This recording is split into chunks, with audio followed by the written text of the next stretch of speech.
ये एनसीईआरटी तो हिस्ट्री के पीछे ही पड़ गया। Yes, you hear me right.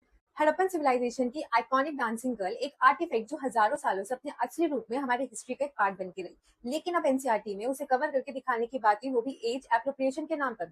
तो मेरा सवाल ये है कि अगर कोई हिस्टोरिकल आर्टिफैक्ट या आर्ट वर्क हजारों साल पुराना है तो क्या हमें उसे बदल कर दिखाना चाहिए या उसके असली रूप को समझना चाहिए?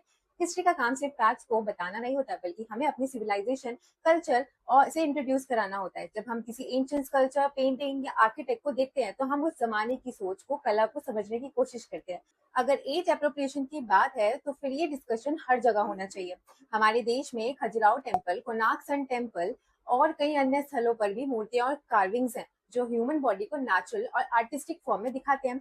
उन्हें हम हेरिटेज, आर्किटेक्चर और आर्टिस्टिक एक्सीलेंस का रूप देखकर सेलिब्रेट करते हैं। तो फिर एक हिस्टोरिकल फिगर के केस में ये अलग स्टैंडर्ड क्यों?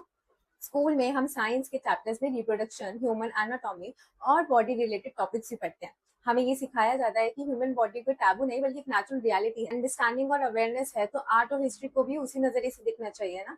मेरा मानना है कि सोल्यूशन आर्ट वर्क को मॉडिफाई करना नहीं है, बल्कि स्टूडेंट को कॉन्टेक्स्ट समझाना है। जब बच्चों को बताया जाएगा कि एक हिस्टोरिकल आर्टिफैक्ट एक आर्टिस्टिक रिप्रेजेंटेशन है, तो वो इसे मेच्योर और एजुकेशनल पर्सपेक्टिव से ही देखेंगे और उससे सीखेंगे भी।